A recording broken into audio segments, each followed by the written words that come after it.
He scrubbed tile floors with trembling hands so he could eat, until someone finally saw him in uniform and changed his fate. The fluorescent lights buzzed to life as Frank Ellis pushed open the heavy door of the Interstate 40 rest stop bathrooms. 5:30 a.m., same as every day for the past 8 months. His reflection caught in the scratched mirror, gaunt face, silver-flecked stubble, eyes that had seen too much during 2 tours in Afghanistan. The maintenance cart squeaked as he wheeled it toward the first stall, the sound echoing against cold tile walls that would soon be filled with travelers rushing through, hardly noticing the old man with the mop. Just another day of being invisible, he thought, pulling on rubber gloves that were cracked at the knuckles. At 62, his hands weren't steady anymore, not since the explosion that had taken his hearing in one ear and left shrapnel buried too deep in his shoulder to remove.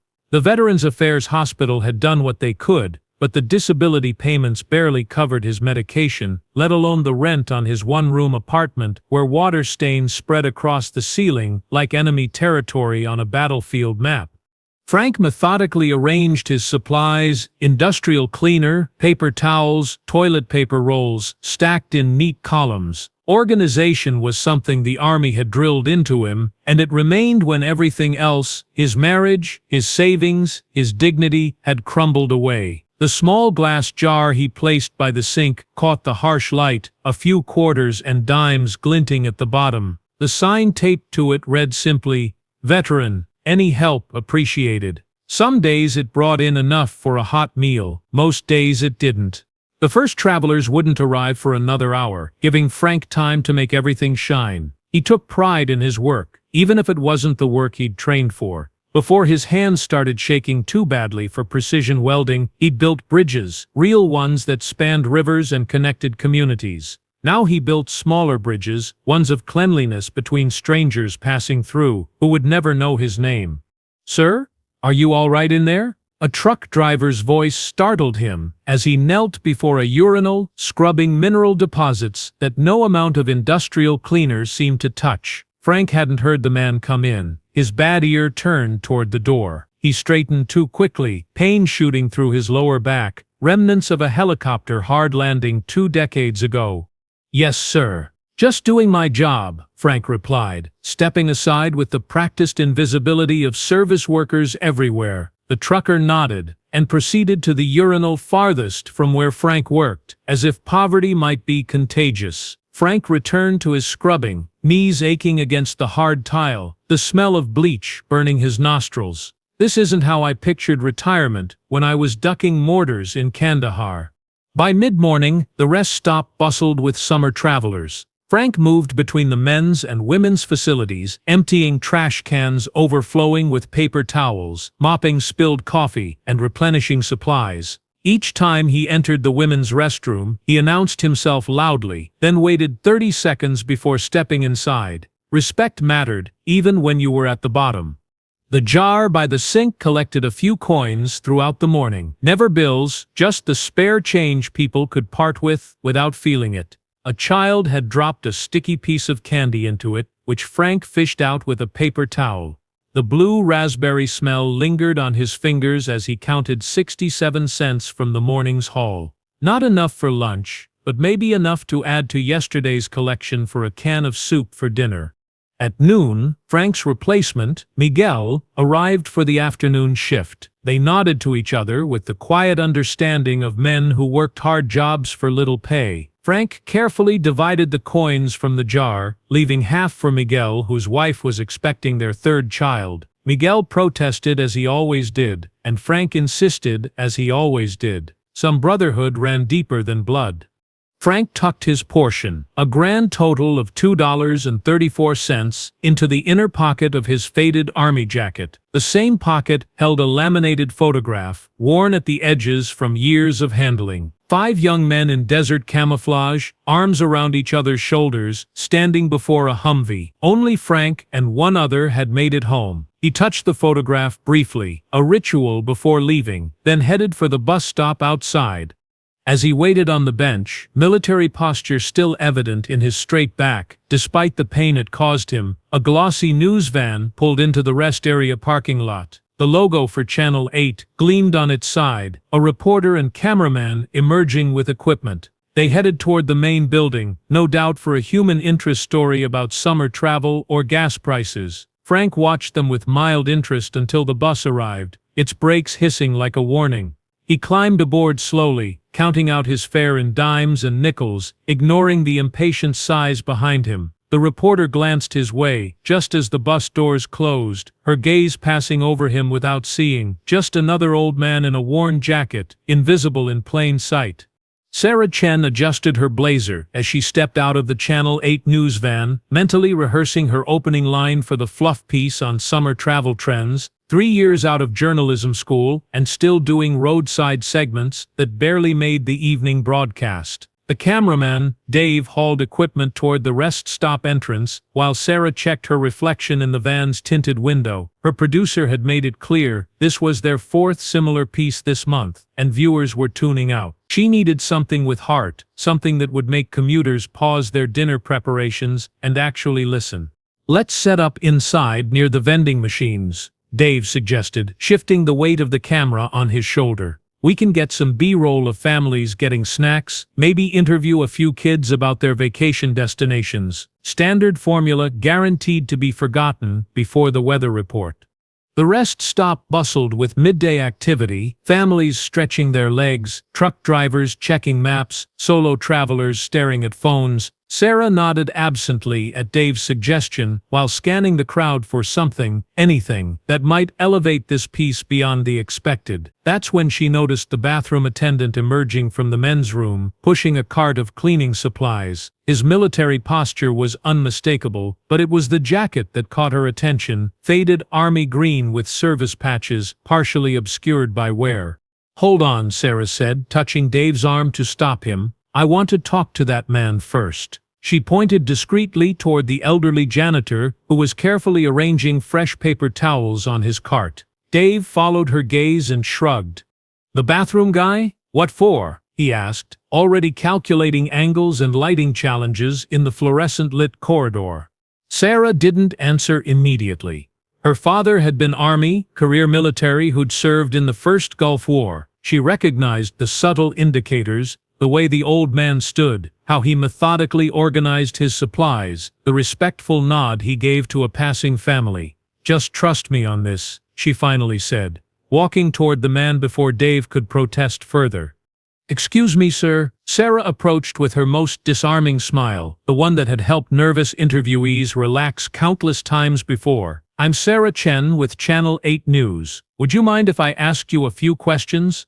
Frank looked up, startled that someone was addressing him directly. Most people looked through him, not at him. "Me? I don't think the management would want me talking on camera. I'm just the bathroom attendant." His voice was rough-edged but educated, with the careful diction of someone who'd given and received orders. "It's not about the rest stop," Sarah clarified, noticing the slight tremor in his hands as he gripped the cart handle. "I noticed your jacket. You served?" The question was gentle, an invitation rather than a demand. Frank straightened imperceptibly, a reflex from decades of military bearing. "Yes, ma'am, 22 years. Army, retired Staff Sergeant Frank Ellis." The formal introduction flowed automatically, as if he were reporting to a superior officer rather than a young reporter with a microphone. Dave had caught up, camera balanced on his shoulder but not yet rolling. Sarah gave him a subtle nod before turning back to Frank. "Staff Sergeant Ellis, if you don't mind my asking, why is a decorated veteran cleaning bathrooms at a highway rest stop?" Her journalistic instincts told her there was a story here, one far more compelling than summer travel patterns. Frank's weathered face tightened, pride warring with necessity. "Work is work, ma'am. My disability pension doesn't cover everything, and a man's got to eat." He glanced at his watch, a battered timepiece that had survived war zones. "I should get back to it. My shift isn't over." Sarah felt a twinge of professional excitement mingled with genuine concern. This wasn't just a human interest piece anymore. This was potentially the story she'd been waiting for, one with substance, with meaning. "What if we talked during your break? Just a few minutes of your time?" Miguel appeared in the hallway, eyebrows raised at the sight of the news crew. Frank exchanged a look with his coworker, who nodded slightly, a silent agreement to cover for him. "I suppose I could spare 15 minutes. Frank conceded, his posture betraying both wariness and a flicker of something Sarah recognized as hope. They found a quiet corner in the rest stop's small dining area. Dave set up the camera while Sarah conducted a pre-interview, jotting notes as Frank reluctantly shared fragments of his story. 2 tours in Afghanistan. Purple Heart recipient. Skilled welder before tremors made precision work impossible. Widower. The gradual erosion of savings through medical bills. The endless cycle of application rejections for jobs that wouldn't accommodate his disabilities. The small glass jar that sometimes contained enough coins for dinner. "We go live at 5, Sarah told Dave during a moment when Frank excused himself to get water. "I want this as the lead story, not buried after traffic reports." Dave looked skeptical but didn't argue. In 3 years of working together, he'd learned to trust Sarah's instincts about which stories would resonate. Frank returned, sitting stiffly in the molded plastic chair. "I'm not looking for charity," he said firmly, as if reading Sarah's thoughts. "I just want people to understand that veterans like me, we're still here, still fighting, just different battles now." Sarah felt a chill race up her spine, the sensation she'd learned to recognize as a story finding its center. "That's exactly what people need to hear, Staff Sergeant." She glanced at her notebook, already mentally crafting the segment. "Would you be willing to show us that jar you mentioned? The one by the sink?" Frank hesitated, embarrassment briefly clouding his features. "It's not much to look at, just an old pickle jar with a handwritten sign." The admission seemed to cost him something precious. "Sometimes the simplest things tell the most powerful stories," Sarah replied, her producer's objections to human interest pieces fading in her mind. This wasn't just a story about a veteran cleaning bathrooms, it was about dignity in the face of systematic failure, about service continuing long after uniforms were hung up.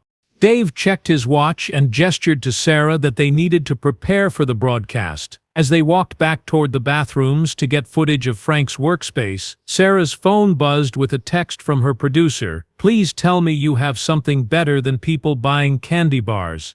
Sarah typed back quickly, fingers flying across the screen. "I have a Purple Heart recipient cleaning toilets for spare change. Still want the candy bars?" Her phone remained silent after that, which she took as reluctant approval to pursue the story.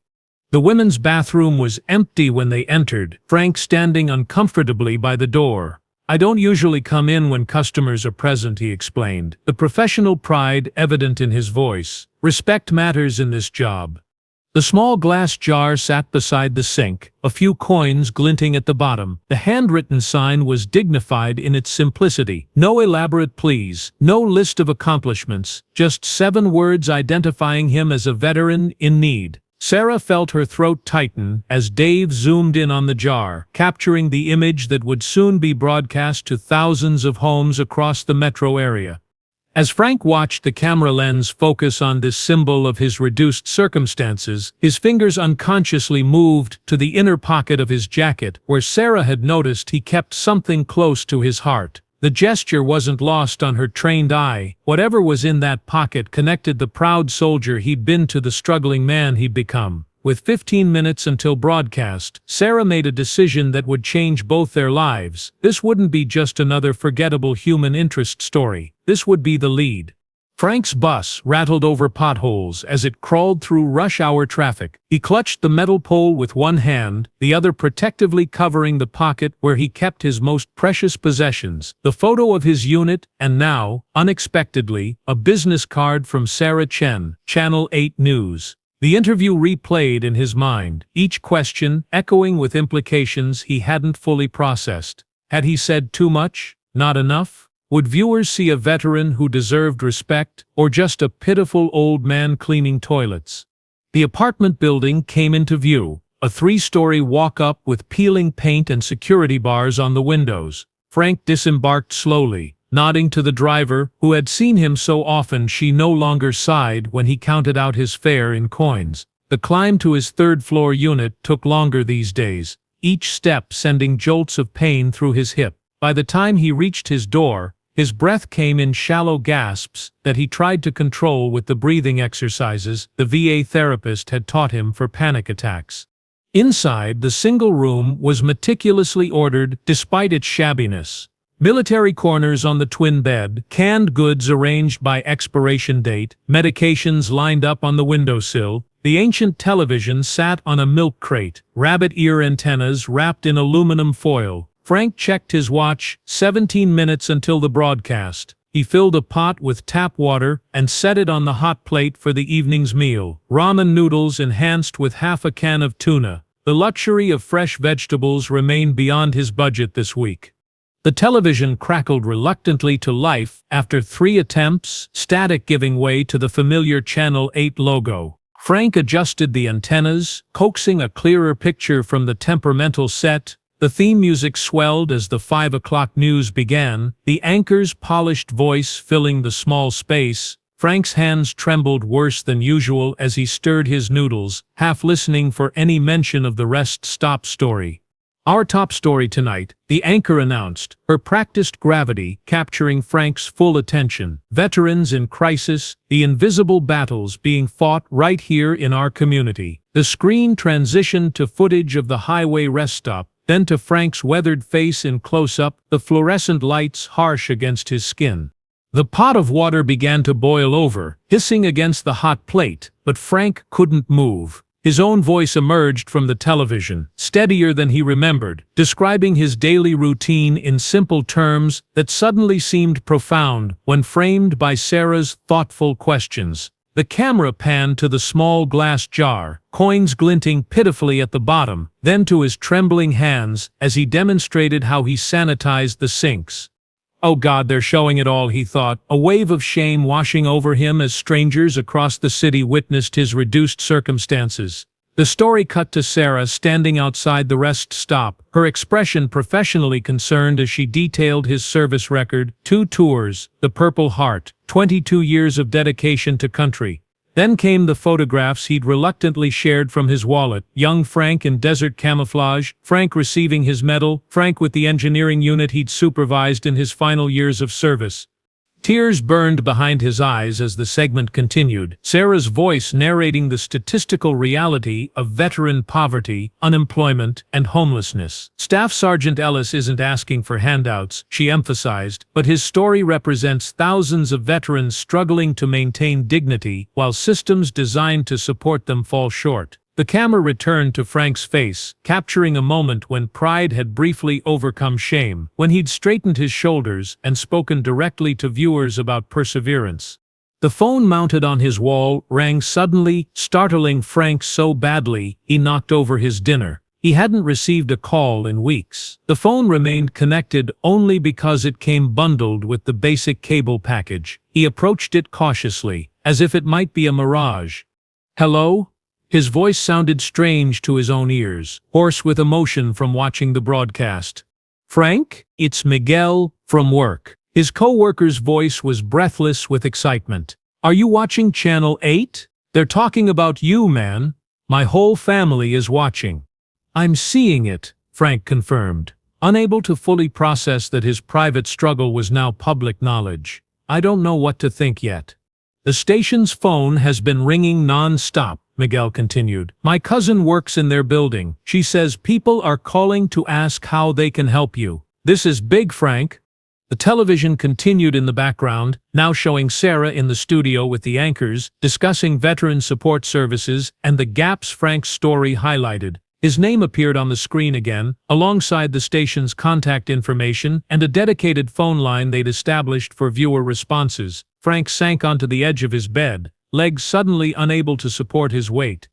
"They want to do a follow-up tomorrow," Miguel was saying, his voice seeming to come from far away. "The station called the rest stop manager, asking for permission to film there again. He said yes, and get this, he's talking about making you supervisor of facilities maintenance, with benefits, Frank." The words washed over him without fully registering. On screen, the segment was concluding with a final shot of Frank carefully placing the photograph of his unit back into his jacket pocket, his gnarled fingers gentle with this treasure from another life. The camera lingered on his face as he looked directly into the lens and said words he'd almost forgotten speaking. "We don't leave our people behind in combat. We shouldn't leave them behind at home either." Another call beeped through on Miguel's line. "I gotta go, Frank, but I'll see you tomorrow. This is gonna change things, you watch." The line went dead before Frank could respond, leaving him alone with the television's glow and the dawning realization that anonymity, his shield and his prison for so many years, had been irrevocably shattered.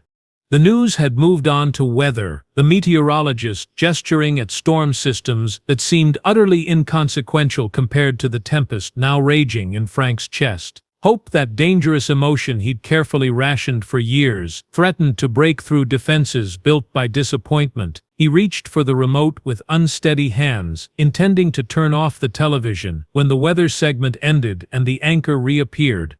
"We're receiving an unprecedented response to our story about Staff Sergeant Frank Ellis," she announced, genuine surprise in her professional voice. "Our phone lines are experiencing high call volume from viewers asking how they can help. We've established a special line for donations and support offers." The number appeared on screen again as she continued. "We'll be following this story with live updates throughout the evening news cycle."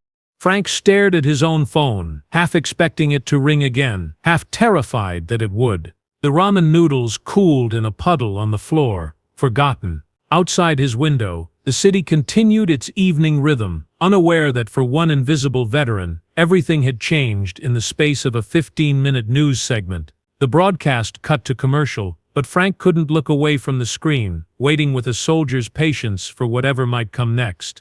The Channel 8 newsroom hummed with unusual activity for a 6 a.m. shift. Sarah had arrived an hour early, navigating through clusters of boxes and envelopes that crowded the reception area. The overnight response to Frank's story had overwhelmed the station's systems, phone lines jammed, email inbox filled to capacity, the social media team struggling to keep pace with comments and shares. Now, as morning light filtered through the windows, she stood before a wall of donations that had appeared like some kind of miracle. "Final count from overnight is $8,000 in cash and checks," the station manager reported, scrolling through figures on his tablet, plus gift cards, care packages, and about 30 employment offers ranging from welding consultation to military liaison positions. He looked up at Sarah with newfound respect. "The network affiliates are picking it up for national. This is the biggest community response we've seen in 15 years. Sarah nodded, professional satisfaction tempered by the weight of responsibility. Frank Ellis hadn't asked for this spotlight, he'd merely answered her questions with the straightforward dignity that had captured viewers' hearts. Now his life was about to change again, and she felt personally accountable for ensuring that change was positive. "Has anyone reached out to him directly this morning? I want to make sure he's prepared before we show up with cameras." Across town, Frank stood before his bathroom mirror, attempting to steady his hand enough to shave. The phone had finally stopped ringing around midnight, after dozens of calls from old army buddies who'd recognized him on the broadcast, distant relatives who'd lost touch years ago, even the VA hospital administrator offering to review his case personally. Sleep had come in fitful bursts, his mind racing with possibilities too fragile to fully trust.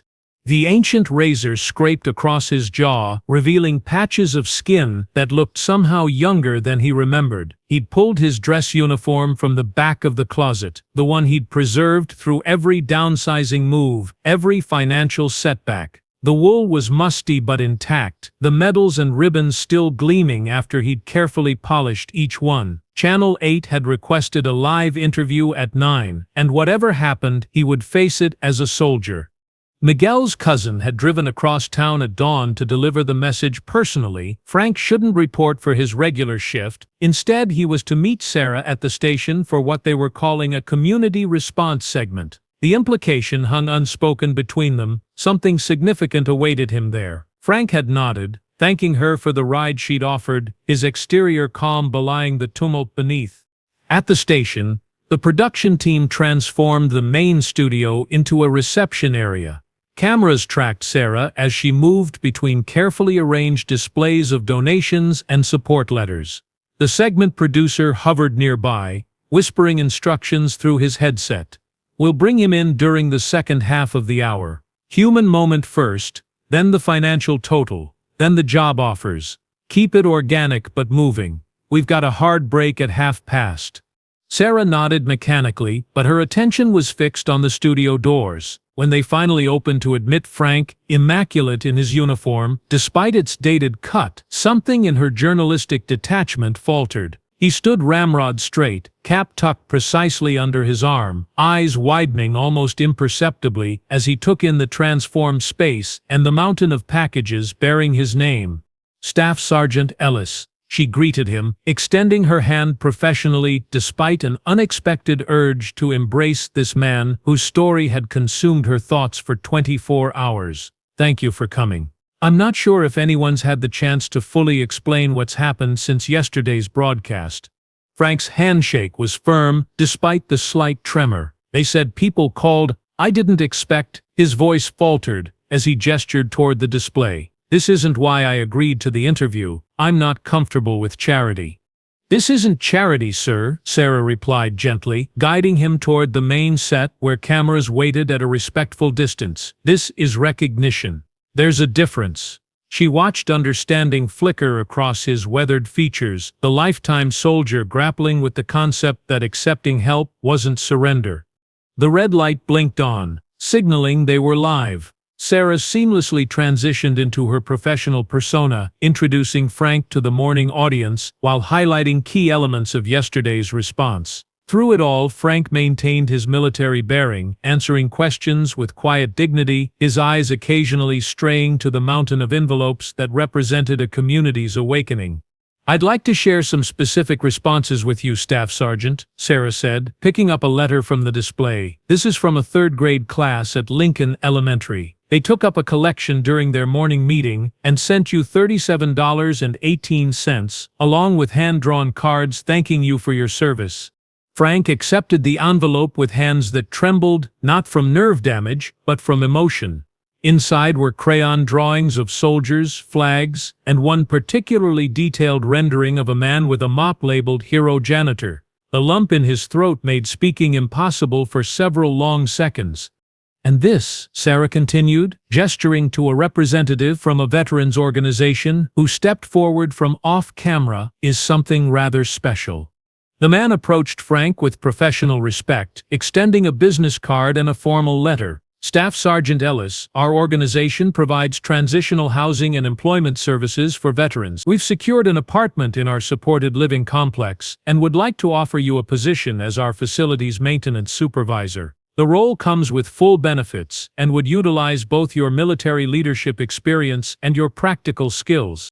The studio lights seemed suddenly too bright. As Frank absorbed words he'd stopped allowing himself to hope for: housing, employment, benefits, respect. The cameras captured his struggle for composure, the moment stretching into territory rarely seen in morning television, raw human emotion breaking through the polished surface of broadcast convention. I don't know what to say, Frank finally managed, his voice steady despite the moisture gathering in his eyes. I've been invisible for so long I forgot what it felt like to be seen. Sarah felt her own professional facade cracking. This wasn't just another human interest story with a satisfying conclusion. This was a man's life transformed by the simple act of recognition. There's more, she said quietly, gesturing to the station manager who approached with an accounting printout. The donation total, as of 6 a.m. stands at $12,437, he announced. With more coming in every hour, we've established a dedicated account in your name at First National Bank. Frank shook his head slowly, overwhelmed. I can't accept, he began, but Sarah gently interrupted. Several veterans organizations have reached out suggesting the establishment of a foundation in your name, she explained. The Ellis Veterans Dignity Project. You could help direct these funds to other veterans in similar situations. Turn this moment into a movement. For the first time since cameras had begun rolling, Frank's military posture softened slightly. The concept clearly resonated with something fundamental to his character, the opportunity to continue serving, to ensure no soldier fought alone. I could do that, he said, voice strengthening with purpose. I would be honored to do that. The remainder of the segment unfolded with a rhythm all its own, representatives from businesses offering employment, veterans sharing similar struggles, community members stepping forward with practical assistance. Through it all, Frank remained the steady center, his initial discomfort gradually transforming into cautious acceptance of this unexpected turn in his long march. As the broadcast approached its conclusion, Sarah presented one final gift, a shadow box containing duplicate medals matching those on Frank's uniform, donated by a military memorabilia collector who'd recognized their significance. "So you never have to sell the originals," the accompanying note explained, "no matter what comes." The studio lights caught the gleaming surface of the Purple Heart nestled in black velvet, casting reflections across Frank's face. He traced the medal's outline through the glass, memories visibly washing over him, not just of combat and sacrifice, but of the brotherhood that had sustained him through the darkest moments of his service. That same spirit of brotherhood now surrounded him in this unlikely place, manifested in packages and envelopes and job offers from strangers who had glimpsed his story for 15 minutes and decided this man will not be left behind. "We're about to go to break," the floor director whispered urgently, but Sarah held up one finger, requesting a final moment as she turned to Frank. "Staff Sergeant Ellis, before we end, is there anything you'd like to say to the viewers who responded to your story?" Frank squared his shoulders, the lifetime soldier emerging once more as he looked directly into the camera. The tremor in his hands had stilled completely, steadied by purpose and recognition long overdue. "In the military, we have a saying, we march until the mission is complete. I thought my mission ended years ago, but I see now it's just beginning. To everyone who reached out, I will not waste this opportunity. You have my word as a soldier." The red light blinked off as they cut to commercial, but no one in the studio moved immediately. The cameras had captured something raw and real, a moment of human connection that transcended the usual boundaries of broadcast television. Frank stood surrounded by tangible evidence that he was, at last, truly seen. Sarah stepped forward, professional distance finally giving way, as she extended her hand not to a subject, but to a man whose dignity had touched thousands. "Thank you, Staff Sergeant Ellis," she said quietly, "for reminding all of us what service really means." Frank clasped her hand firmly, the tremor momentarily forgotten. Behind him, station staff had begun sorting through the mountain of envelopes and packages, each one representing a viewer who had witnessed his struggle and responded not with pity, but with recognition of shared humanity. His weathered face, lined with years of invisible battles, softened into something like peace as he surveyed the scene, not the ending he had expected to his story, but perhaps the beginning he had always deserved.